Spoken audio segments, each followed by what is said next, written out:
Good morning, everybody, and welcome to Living Astrology with Janet. It's time to grab your cup of coffee or your tea, sit back and relax while we chat about what is happening up in the stars for the weekend. It is Friday, everybody, and we are headed down a very Venus-powered weekend. Venus-powered because as of this moment, Venus has moved into Aries, a sign of action and power and courage and bravery and action. And she is soon to join up with Saturn and Neptune also in Aries this weekend, as in tomorrow, today and tomorrow, I believe it is, or Saturday and Sunday. And then we also have the very beginning of a Mercury cycle with Mercury retrograde in Pisces coming into connection with the sun, Cazimi, the sun. And that makes this the beginning of a new cycle. It makes this the beginning of a new Venus cycle and all of the opportunities that may come with that. So this morning, this is what we're going to be talking about. What does it mean when Venus moves into Aries? So if you have your charts with you this morning, which I suggested on Monday that you bring it with you, then you're going to be looking for two specific areas of the chart. And I'm going to show the chart here for the moment. Let me make this bigger for me to see. If you look up at the very top of the chart, then we're going to be looking at the Piscean area of the chart. And if you look just to the left of that, you'll see the Aries part of the chart outlined in pink. And it was the closest to red that I could find. I don't have a red highlighter. So it's funny because I try to make the colors match, right? What the element is. The element of fire in Aries and the element of water in Pisces. So those two areas of your chart. We're also going to be talking about Jupiter briefly today as he is moving into a new retrograding backward, that is, into a new human design gate. But he's also involved in a trine with the Mercury retrograde conjunct Sun. And so you'll also note where Cancer is. So if you have your own chart, look for those symbols. The pie-shaped piece that you see here is called a house. And that is the area of life that will be impacted by what it is that we're talking about this morning. So for example, if this chart were a person, this person would have the Mercury Sun conjunction occurring in their 10th house of career and profession and authority, how they carry themselves in the world and how the world sees them in terms of their authority. The Aries for this person would be in the 11th house, if this were a person, would be in the 11th house of community and humanitarianism and hopes and dreams and aspirations. So in your own chart, those two signs fall somewhere, and that is where the action will take place. And you might also want to look for Cancer, so you will know where Jupiter is in your own chart. Cancer, of course, the sign that Jupiter is in until we get into late June this year, and a sign of home and family and tradition and nurturing and giving and receiving. And then in this particular chart, if this were a person, it is in the second house of value and self-esteem and self-worth, confidence, but also earning power. So the area of life where the planetary energy is taking place can modify how it is that you experience the energy versus how it is that I'm expressing it to you, right? So you take the general information that I'm going to share and you put it in, let's say, the 11th house Aries, and you say, oh, okay, that means I'm going to be interacting maybe with new people, but interacting with people in a new way. Maybe I'm interacting with a dream or a hope or goal that I've had for a while. So that's how we kind of can personalize the information that I'm giving you every morning. We're also going to take a look at a human design chart. So I also suggest you have your own human design chart available to take a look at. In the meantime, I'm going to remove this for a moment and say good morning to people who were checking in with me. I saw my husband Terry out there. Good to see you, honey. And Peggy, good morning to you. Christine, nice to have you with us. Nargis, good morning. And Teddy, hey, Friday, how you doing? Daffy's in the bloom. I haven't seen any blooming, but they have certainly come up through the soil here. I see their little heads.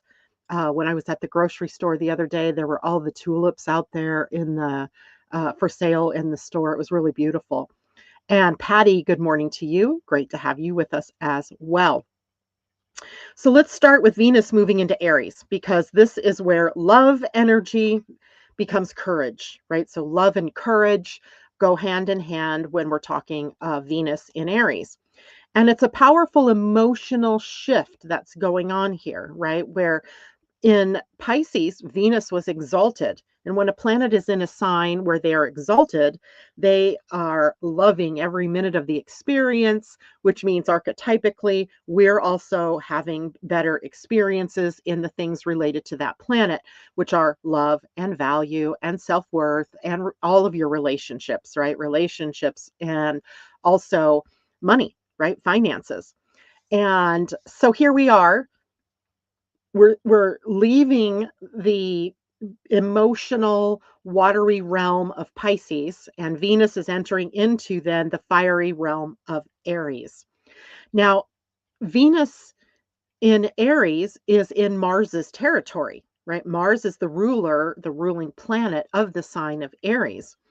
And that's the sign of, he's the warrior, right? The warrior god, the the potential for momentum and action and dynamism. And it's the sign of beginnings, courage, action, pioneering, right? That's all Aries kinds of energies. And instinctual starting, right? Instinctual awareness of what the next step is. So Aries gives us a lot of energy for moving forward in some ways.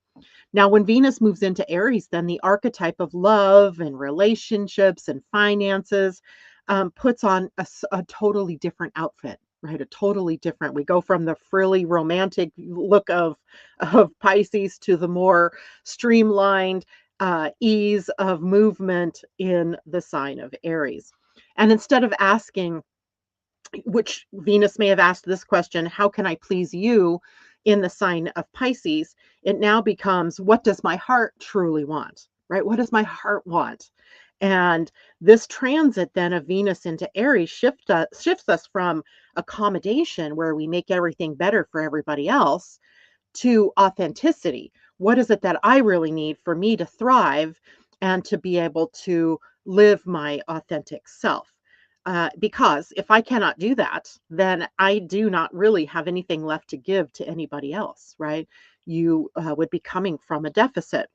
And the relationships here that we are in during a Venus and Aries may feel more direct, where we are, receiving more direct input from others, as well as we are giving more direct input.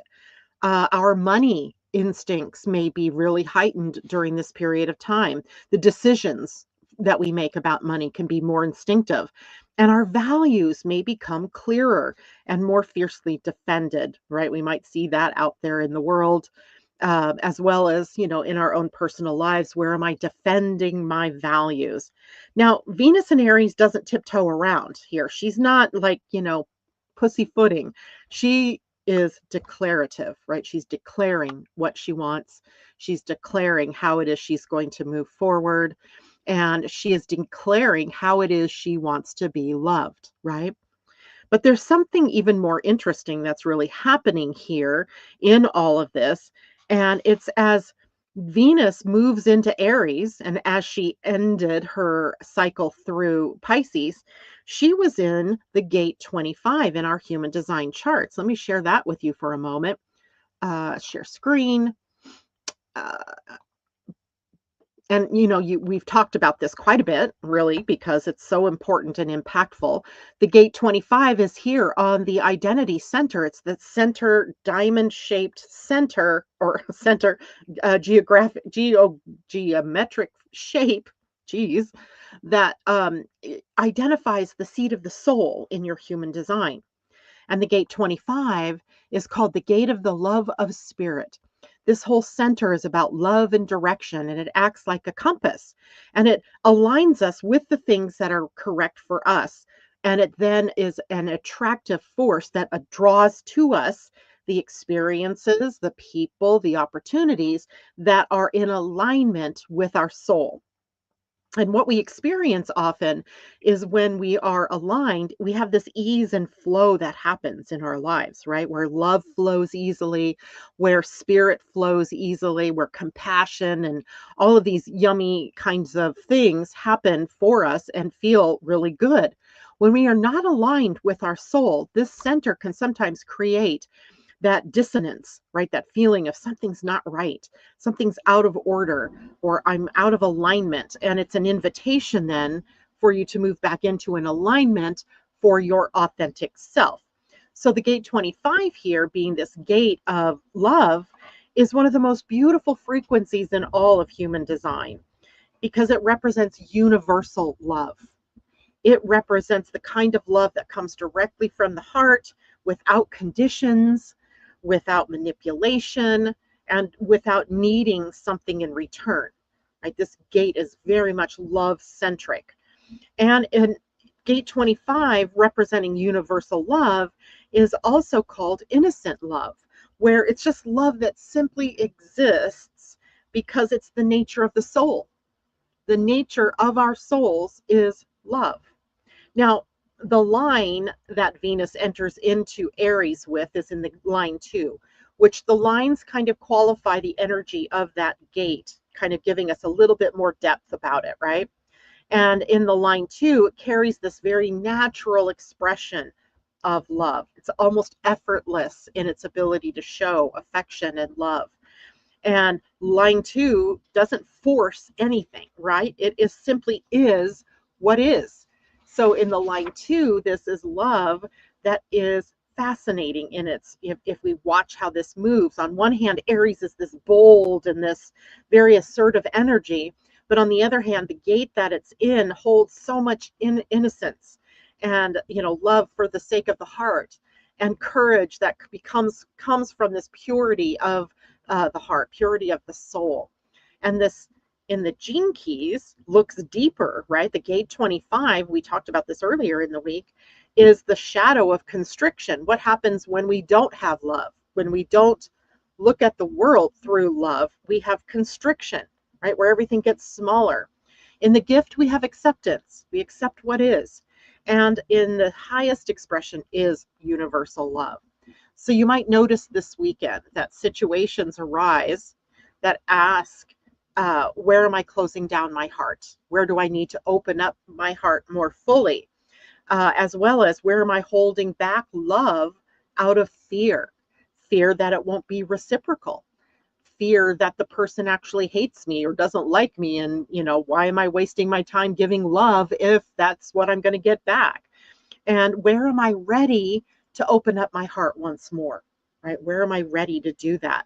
And Venus in Aries really reminds us all that love is not a weakness, that to have love is not weak, right? Everybody wants love, to be in love, to be accepted for the loving being that they are. And sometimes with Venus and Aries, the bravest thing you can do is simply let your heart be the leader. So looking at your human design charts, then look at the center, the diamond-shaped geometric center. You'll see the 25. Is yours open or is it defined? Because that's also going to be a difference in how you experience that energy personally, right? The defined, if you already have the gate 25 defined by something, like in my own chart, I have the sun from my design side sitting at the gate 25. It's already a part of the very fabric of who I am. And now we're just adding more energy to that, right? So now Venus is added to the gate 25. And it's funny because this has been, triggered by Neptune and Saturn. And I just have felt like I've talked a lot about love, right? A lot about love and acceptance and tolerance and universal love, oneness, all of that over these past couple of weeks. It's been really kind of extraordinary to watch how I get on that tangent. You in your own life may be experiencing it that way as well. Now, if you have an open gate 25, right, meaning it's white, you don't have any color sitting at that gate, it means that this is new energy being injected in here. And it has been actually for a while because Neptune and Saturn have been in this energy. And Venus now passing through is sitting at that energy. And you may also be identifying the need for love or where an absence of love is. And you may be the one that's really asking these questions about where are you closing your heart and where are you ready to open it back up again, right? Because it's open in your own human design, and now it has energy sitting at it. It makes you more likely to experience things in a different way. All right, I hope all that makes sense, because human design is just a little different in the way that we think about it than astrology is. It's energetic, right? It's the energetics of relationship. It's the energetics of who you really are meant to be and how you express yourself, your authentic self in the world. And astrology is, of course, the mythology, gives us the bigger picture. It tells us, what the potential personality is, and how it is that you can play out the different roles in your own life. So hopefully all of that makes sense.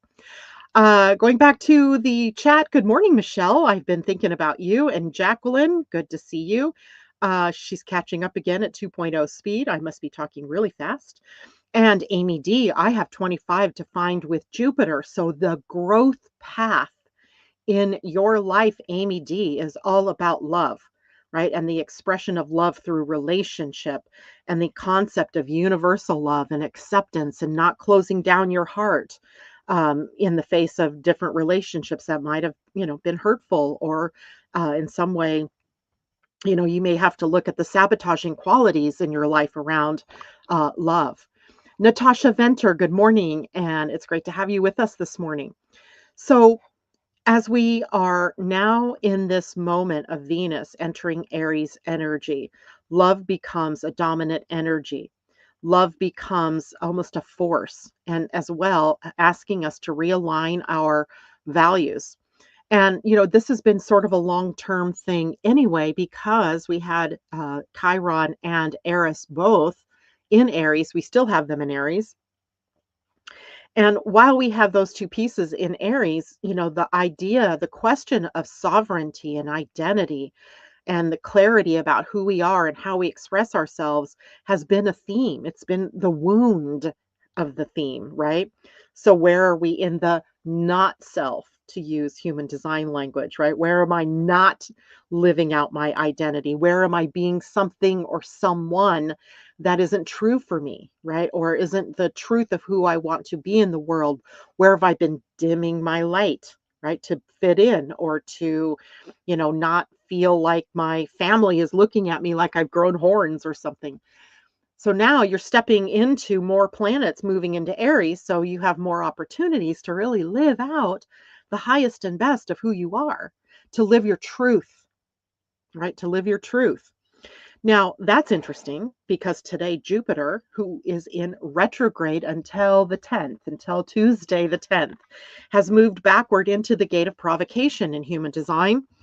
And this is the power of provocation, by the way. Provocation, isn't me just poking you because, I'm being mean or ugly. Provocation is designed so that we will move back toward love, back to the truth of who we are in spirit and truth of who we are in love. And it's interesting because let me show the human design chart again. I knew I should have just left it up on the screen. There you are. I'm going to show you where this is. If you look in your own human design chart, look at the very bottom center, the root center, and you'll see the gate 39 on the right side. It's 19 and then 39. And so 39 right here is called the gate of provocation.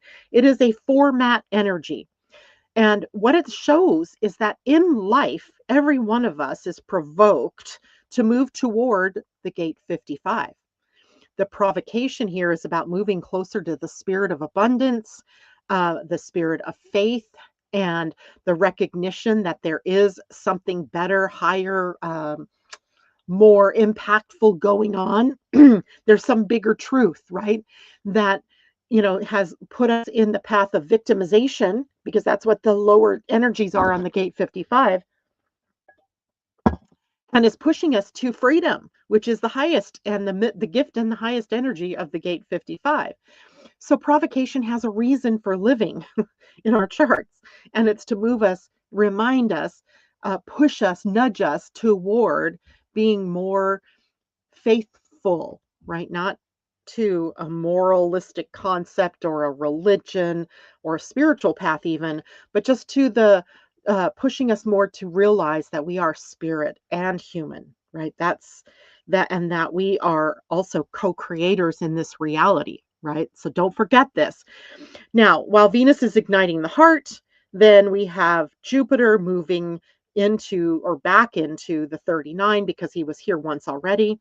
And this gate is in a pressure center as well. The root center being a formatting energy means this energy is pushing out. It takes us on the journey through life, but it's also the pressure center. And that's the pressure of doing, right? It's that feeling that we get of stress that tells us we've got to do something. I've got to move. I've got to build. I've got to grow. I've got to leave. I've got to change, right? All of those are pressures that live in this root center. And it's really not a gentle energy sometimes. Sometimes this is very provocative energy. And it's designed to provoke something awake within each one of us, right? So, what is it provoking within you to awaken and then to grow, right? So, something's being provoked, you awaken, and then you move forward. That is the Jupiter path, right? It's a growth path. And it's not to provoke in the sense of irritation or conflict, right?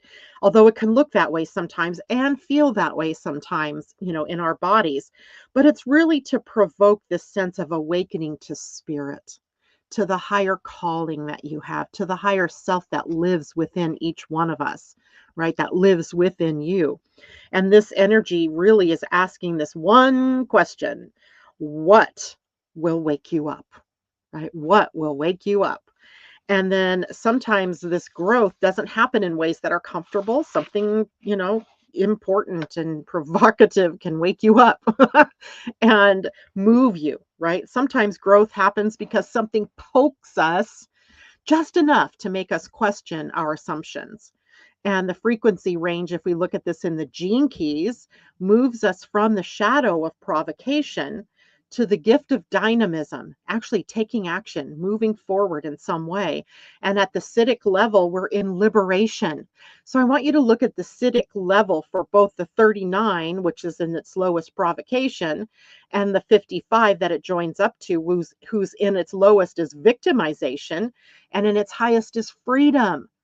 Liberation and freedom. I'm going there, right? That's the path I want to be on: liberation and freedom. At the shadow level, provocation here, though, can feel like irritation. But, think about the oyster.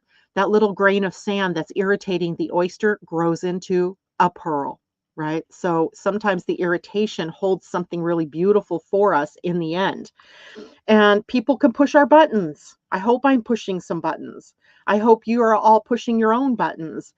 Maybe some situations feel very frustrating. I had a Mercury retrograde moment yesterday or day before yesterday, and got really irritated. But guess what I did? I said, it's time for a break. So I went outside. I did something completely different. And when I came back, I swear to God, it was magical. Everything worked perfectly, right? Sometimes it's just the provocation of going out, reorienting yourself, regrounding yourself. And then something can also disrupt our sense of peace, right? The outer world right now is really disruptive to our sense of peace. It's disruptive to the whole idea concept of peace. But at the gift level, this provocation becomes dynamism, which is the spark that gets life moving again, right? That gets us moving in the right direction. Think of it like, striking flint against a stone to create fire, right? It's that spark that starts us moving. And sometimes spirit needs a little bit of friction to ignite it, right? To get it to go. And Jupiter amplifies whatever it touches. Jupiter amplifies whatever it touches. So as Jupiter's retrograding back into this gate, the collective may feel this maybe not so subtle, but possibly subtle increase in restlessness, in questioning, and in agitation even that is, based on our seeing things that are incorrect or not working in our lives or in our, collective, and we're being provoked to make some changes. But that's pressure. And it's not pressure to make life harder for us. No, not at all. It's really here to wake up the spirit and to choose again, right? That to make different choices, to make more aligned choices, to make co-creative choices, right? Because you're a co-creator in this reality. So what kind of choices would you make if you were God, right? Or if you were source or spirit, if you were looking at this from this higher perspective of yourself, how would you see yourself? Can you rise to that level and see yourself as the most beloved, right? Even if other people show you that you're not loved or they make you, question your lovability. And then, of course, the question for you is, can you see yourself as loved and lovable? Okay. So big, big, big, big, big stuff going on. Now, if in your human design you have an open identity center, that piece where the gate 25 is, then you are also grappling throughout your life with feelings of low self-worth, feelings questioning your lovability, right? If you have that center open, and many of you do, at least 50% of us do, then you're always questioning that lovability piece. So this may feel even more intense for you as Jupiter and Venus both kind of work together here to wake us up, to see love in a higher light, to see ourselves in a higher light. Because at the very same time that Jupiter is provoking the spirit, Venus entered into Aries through the gate of the love of spirit. And one energy awakens the soul, and the other reminds us what the awakened soul feels like. What does it feel like when you are awakened? So this weekend may hold moments that feel like your soul is awakening, or some fire is awakening within you, some passion might be awakening within you, so that your heart can open up wider. It's not punitive, but it's a heart opening time. All right. I hope all that makes sense. Going back here, my girlfriend Divya Patil, hi, taking a break in relationship as she's currently have feeling for not one for family, not for friends, not for everyone. I'm not sure what you mean here. And I know, or you want to know maybe when she will be normal. I'd say she's perfectly normal. I think you're perfectly normal, right? These are questions and experiences that are very personalized right now, right? There is no normal. What is normal anyway, right? If what you're thinking about is that you want her to go back to who she was before, that is likely not going to happen and is wholly and truly unfair, right? Because we are all developing and evolving into a higher truth of who we are. And that's what I would hold out for her, that she finds her truest authentic self. And then I would also hold that out for you, right? That both of you hold your truest and most authentic selves, and together can move forward in your life and in your relationship. That that's true love. That's unconditional love. Conditional love says, I'll love her when she goes back to normal. And I'm not meaning to be disparaging, but it's a mistake that we all make, right? When we try to make somebody into something that they're not, or where we pine away for a relationship, or qualities within a relationship that are no longer there, right? Because the person's evolving, but so are you. And evolve you might be evolving like next to parallel to one another for a while and then come back together, right? And when you come back together, it's a new powerful relationship perhaps that you have that will go along until again there's another period of time where you both come on, to some parallel growth path, and then you come back together. That's what relationship is, right? That is what relationship is. I hope that makes sense. If you have questions, go ahead and ask more. Um, and Christine, good morning. Randa Akea, good to have you with us. Jackie, J-Lo, my 25.6 is my IC. So at the very bottom of your chart, the IC is the foundational you. So the foundational you is a very spiritual being who's learning to find spirit as the basis of who you are. And anyway, Christine says, that sounds like a wonderful weekend. It does, but there's more. But wait, there's more. Because just who else do we know of right now that's in early degrees of Aries? Saturn and Neptune, right? So Venus moving today, she was already at the 0 degrees when I checked this morning. So she's already in Aries right now. For all intents and purposes, we're already starting this roll of this energy. And the funny thing is, last night when I was in bed, I was tired and I laid in bed. I actually got into bed a little bit early, but we had an electrical outage here in the RV, and I got jazzed up about that, or, worked up trying to get that solved. And then when I got in bed finally, after the solution was discovered, um, I was still restless, very restless. I didn't attribute it to the changing energy between the more peaceful Venus in Pisces to the more energized Venus in Aries. And likely, we were in the very end of that energy. And now, as Venus moves forward into the sign of Aries, she meets Neptune and then Saturn, right? So these two qualifying the big cultural shift going on in our world. And now love writes a new myth, right? That is the highest potential here. Love writes a new myth. And Venus doesn't just quietly enter Aries and go about her business, because she's already coming, she's the faster planet. So she's going to move straight away into Neptune, and then from there right into the planet Saturn. And so she begins acting with, or interacting with, these two most powerful archetypal forces in the night sky right now, or in the sky, the bigger sky, Neptune and Saturn, right? These archetypal forces are mythic in their expression. By the way, I did go back and look to see when was the last time that Saturn and Neptune moved in conjunction at the 0 degrees, or in the first degree of the sign of Aries. 4,341 years ago, right? It was literally the dawning of civilization. That was the last time these two came together at that degree. They've met in Aries since then, but not at the 0 degree, which is that zodiacal new beginning. So when I said epic and when I was using the word mythic, I wasn't mistaken, right? This is a mythic, epic time that we are living through. And then tomorrow morning, then Venus meets up with Neptune. And then shortly later in the day, meets up with Saturn. And this is where the mythology that we've been building over the course of this, last month or two, actually over the last, year, becomes incredibly interesting, right? Because now we add some other energy to it.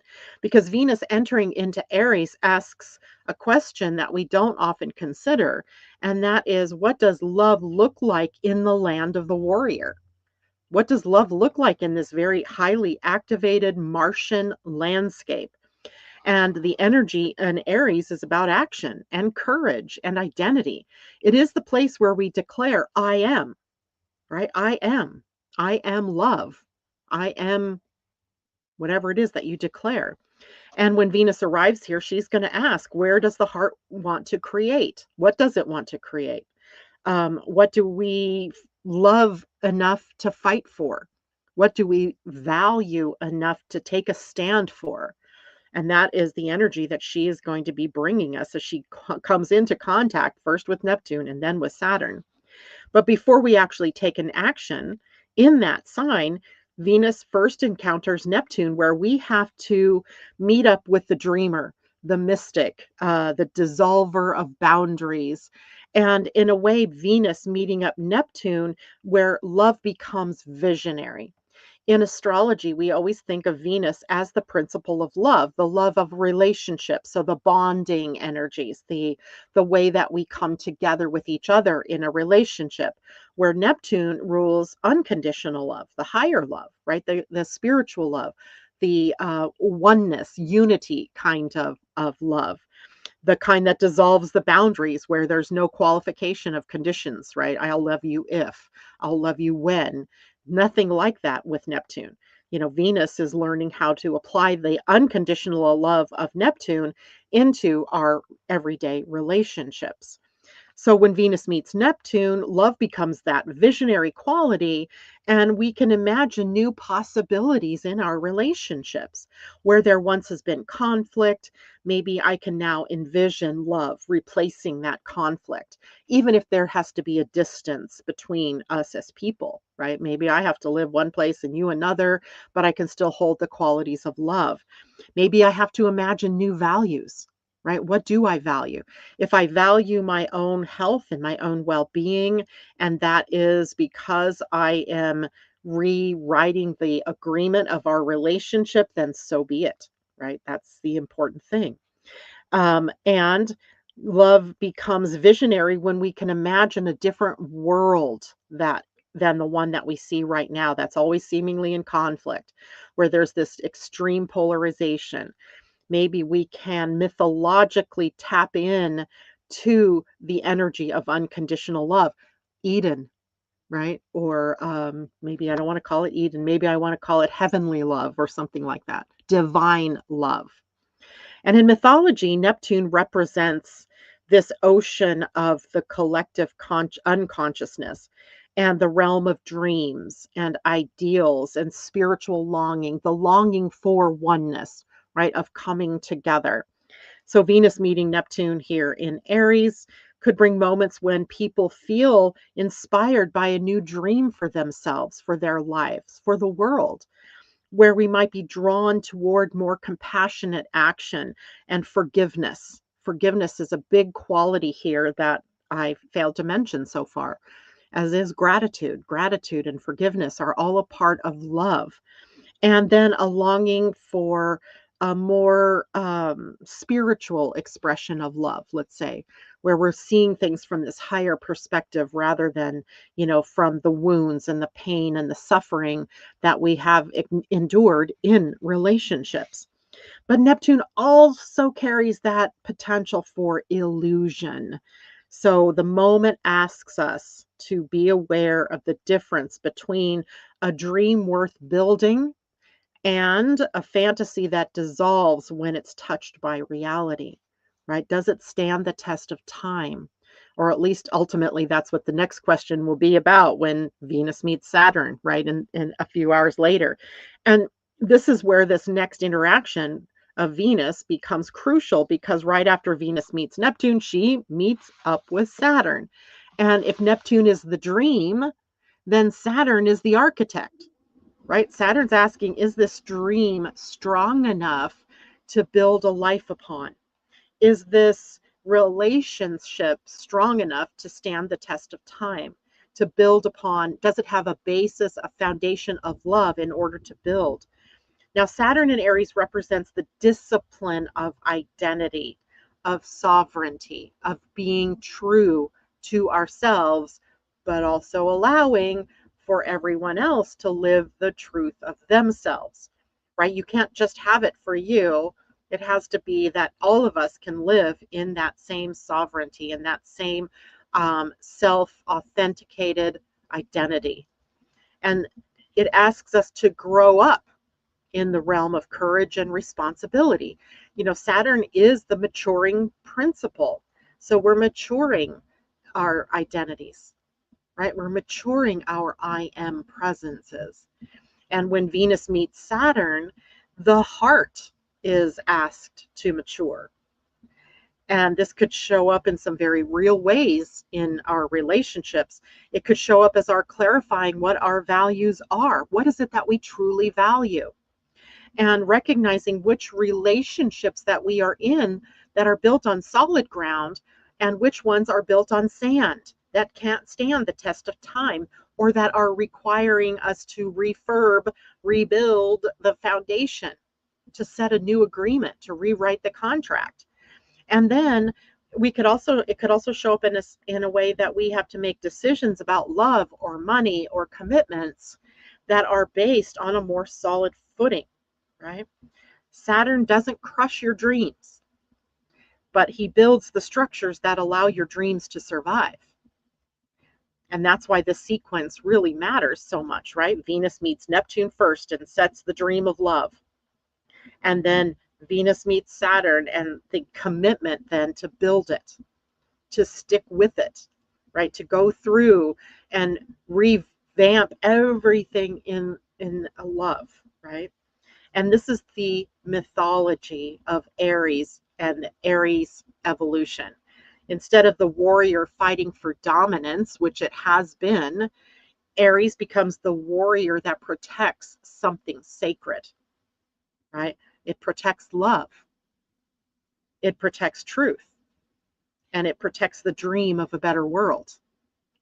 And if we step back and we look at this bigger picture that we've been, seeing, this weekend may be offering us just a glimpse of something very truly important as Saturn and Neptune, move closer to their historic conjunction has already happened as they stay, in this conjunction. That Venus coming in and joining that relationship is that what we build must be built from the heart. It can't be just built from sand. It has to be built from the heart at the center, the heart at the center, which could also be viewed as love at the center, right? Because without the heart, power becomes control. We're seeing that, right? Power turns into control. But when the heart leads, what we get is heart-centered leadership. Courage becomes love in action. Completely different feel to it, right? All right. Questions, comments, what's going on out here? And thank you, J-Lo Jacqueline, for the reminder. Please take a moment, everybody, and hit the thumbs up or the heart sign if you are on Facebook. Thumbs up, I believe, is YouTube. And then share the videos, share my Living Astrology channel with your networks, and let's get this message out to everybody. Let's see here, going back to some comments. Teddy, spot on with what's going on, indeed. Jackie, oh shoot, Saturn is coming in hot. 39.5 both sides, but funny. One is retrograde and the other is direct. That is an interesting conundrum to see, but also it shows an evolutionary path of your own growth and maturity in this life. That would be one for the gene keys, right? That would be a contemplation for your life, right? For you personally, J-Lo. And Christine, Black Moon Lilith, Aries 2 degrees in the 12th house. So you're clearing whatever is lying inside, interior to your soul that is standing in the way of you really claiming your identity. And maybe recognizing some fears or blocks or limitations that have been in place that you can now relax and just say, yeah, no, this is me. Good morning, Jolie. Good to see you with us. Christine, Utopia brings harmony, unity, and divine love. I love it. Let's build it, right? Let's bring it. Let's bring it on. I don't know that it just happens all on its own, right? It has to happen in the context of we choose it. So let's choose it. All right. Now, next up on our list today is Mercury being reborn.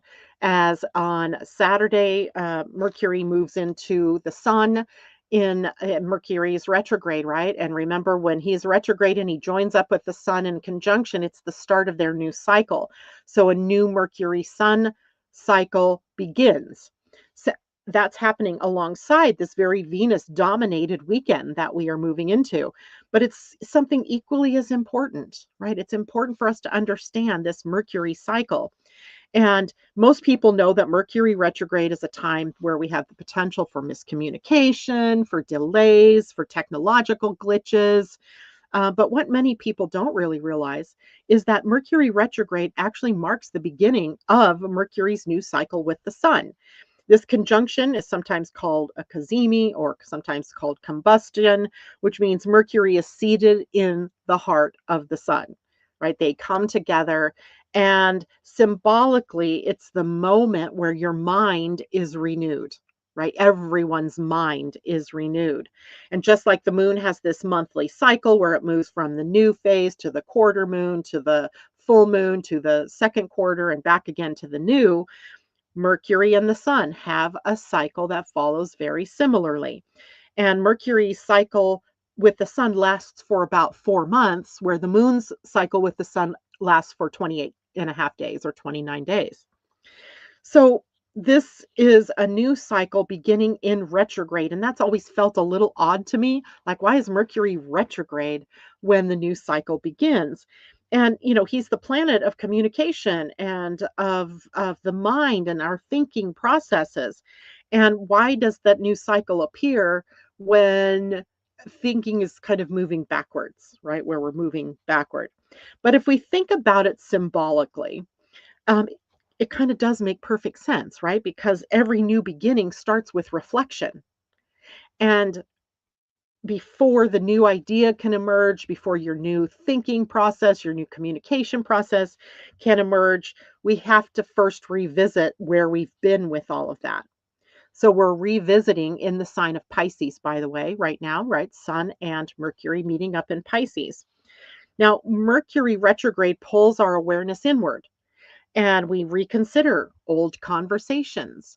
We rethink decisions that we've made.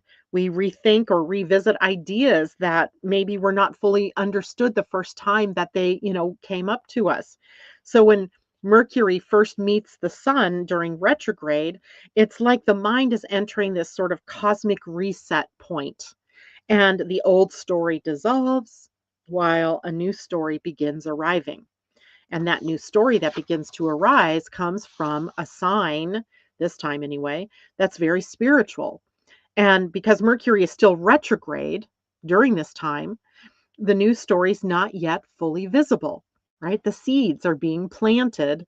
It begins maybe as an insight, as a realization, like an aha moment kind of thing, or maybe a quiet shift in your perception of yourself or of a situation, of a relationship. And over the coming weeks, then, as Mercury turns direct and begins moving forward again, that insight will begin to take shape or take form in the outer world. So now, this new Mercury energy seeding begins in Pisces. And Pisces is not a logical sign, right? This is not a sign of logic in the mind. The mind here is much more sensitive, imaginative, intuitive, and spiritual and emotional, right? The emotional piece. So the new Mercury cycle is not about rigid plans or precise strategies. It's not in a sign that would represent that. Instead, it's an invitation for us to listen more deeply to our intuition. And Pisces dissolves, of course, boundaries, right? Allowing us to see maybe things through greater empathy, maybe through more emotional understanding rather than just what the mind can comprehend, maybe seeing things through more creative inspiration and imagination, but also spiritual insight or symbolic dreams. So watch the nighttime dreams that you have or what your intuitive hits are. By the way, this would be a great time if you're not a journaler to start writing a journal, even if it's just for this time, from the Mercury retrograde for the next 4 months, maybe in this retrograde cycle, to see like what did it bring for you? What is it setting the tone for you for? And this cycle may also ask us to learn the difference between a couple of different things. One, between intuition and projection. When are we truly receiving guidance from our higher self? And when is it that our minds are just projecting our wishes outward onto others? Where's that going on? And also we're learning the difference between wisdom and wishful thinking, right? Where are we escaping into the dream versus when are we really using a wise action and wise um, awareness to take that action? So this is a cycle where the mind is learning to move forward. It's feeling its way forward rather than thinking its way forward. And it's not forcing answers. It's not trying to make things happen. It's kind of following a path of intuition, of guidance that comes from the spirit realm, maybe from on high, from your higher self. And the area of your chart where you have Pisces is where this new story begins. So, as I showed the astrology chart earlier, if we look at Pisces, it's up here toward the very top, the noon position. This would be if this were a person, it would be their 10th house.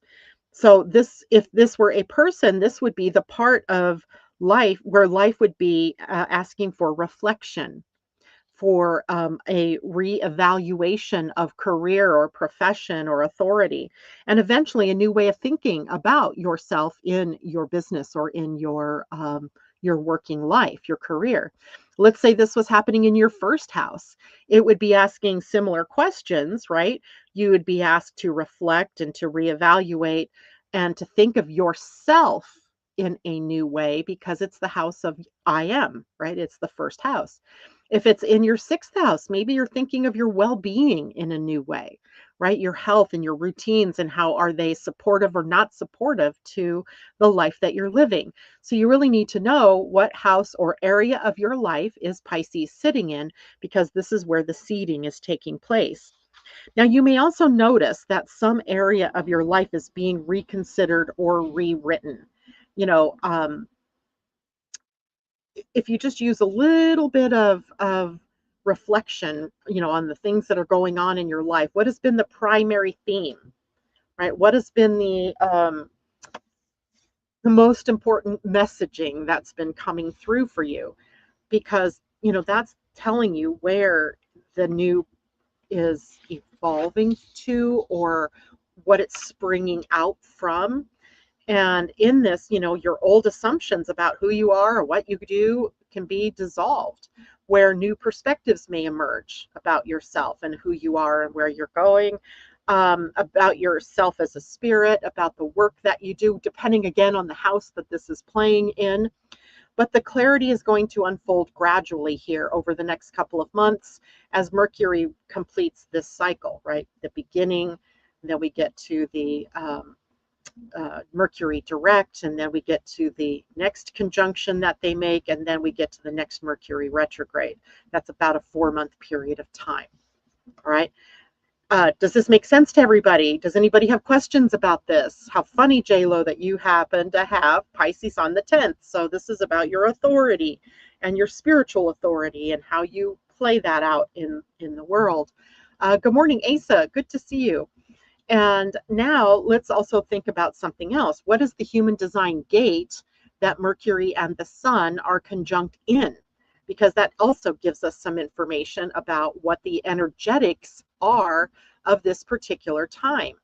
And if we look at the chart, the Mercury-Sun conjunction is happening up here in the head center at the gate 63, called doubt in the traditional human design, but called curiosity in the quantum human design.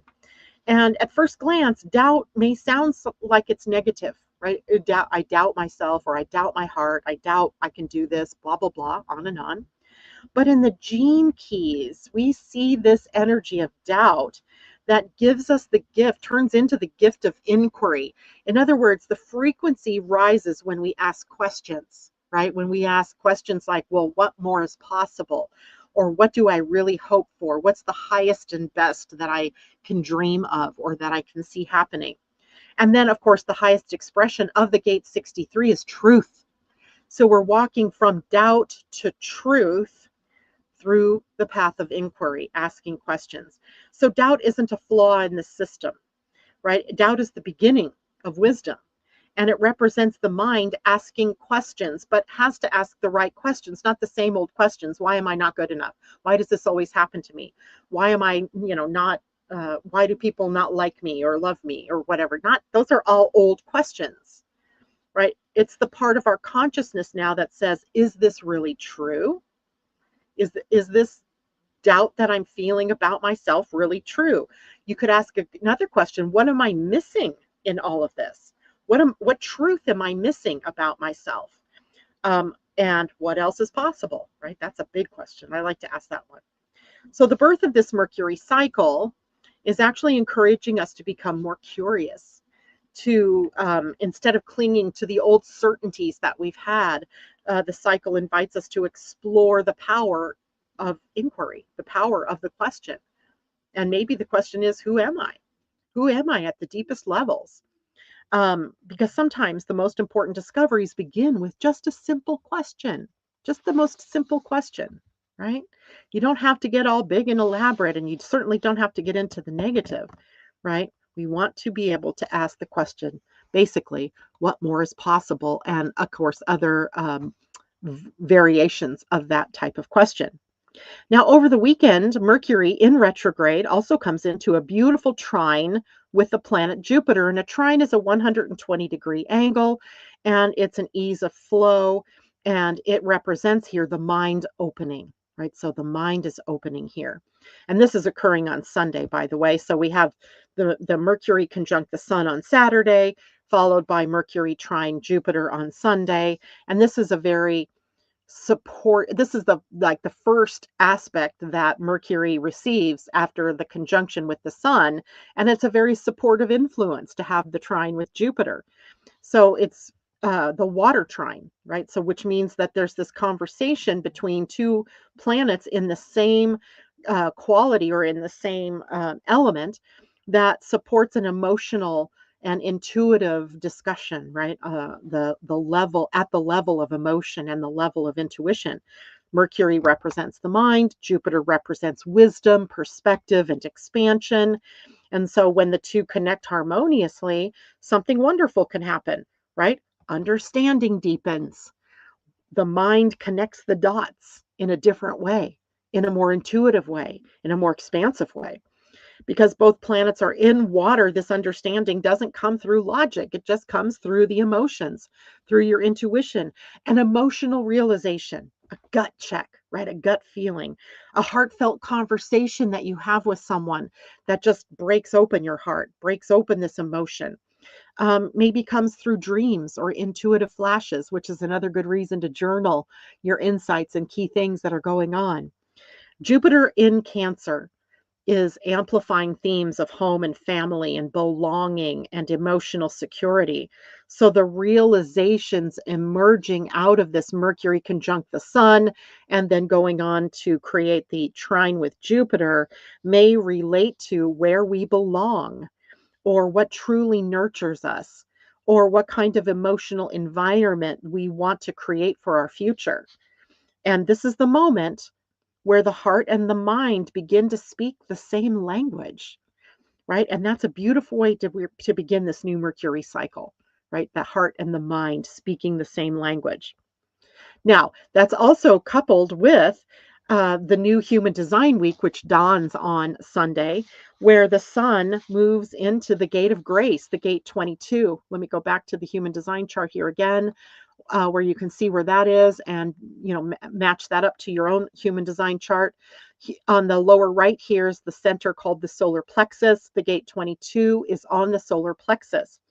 So we have this shift happening where the sun moves into this gate known as grace, and the earth moves into the gate 47, which, no mistake here, is sometimes called the gate of mindset or realization or epiphany or ahas, right? So, for the next 5 days, starting on Sunday, we have this real opportunity for an interesting dynamic to come up between emotion and perception. And the sun representing our primary life force energy for the week, what we're here to express means that in the solar plexus, we're here to express emotion. But this gate carries the energy of emotional expression and sensitivity, social grace that's linked to mood, that's linked to the highs and the lows in the wave of emotional energy. So grace here doesn't mean polite behavior. It's not being polite and knowing your social graces. It means authentic emotional presence. And the gene key frequency from the 22 moves from dishonor into graciousness and further into grace, a state of grace. At the shadow level, the emotional waves here can create withdrawal or moodiness or emotional walls, right? We'll build the walls so no one sees or feels this emotion. But when the energy moves into the gift level of graciousness, something beautiful happens, right? We are able to remain open hearted even when our emotions are intense. In other words, we're giving ourselves the space of grace to be able to respond to the emotional input that we're receiving. In other words, we are not gut checking, we are not knee jerking, we are not spewing volatility out at people. We are not taking actions that are from a space of volatility. Grace emerges here as this ability to remain open hearted even in the face of these very volatile emotions, and to remember that we move through waves in our emotional energy and that this too shall pass. And interestingly, of course, this fits beautifully with the whole pattern of the weekend with Venus and Aries, with Jupiter in the gate 39 of provocation, with the Mercury-Sun conjunction, and then Mercury's trine to Jupiter. It's like they all come together in this beautiful way. Now, the Earth in the gate 47 is equally as interesting because the 47 really represents the mental realization because it's in the ajna, right? The center that represents the mind. And this is the gate where confusion eventually turns into understanding, but it happens in its own way, in its own time, through the epiphany or through that realization. And in the gene keys, in this particular energy, we move from the shadow of oppression where the mind is oppressing us through the gift of transmutation and into the final city of transfiguration, right? This can feel like real mental pressure in the lower levels, but too many thoughts, too many questions, too many, things trying to come through. But the gift of this gate is really powerful when we uh, get reminded that if we step out of that mind chatter, that clarity often emerges on its own with, when we least expect it, there it is.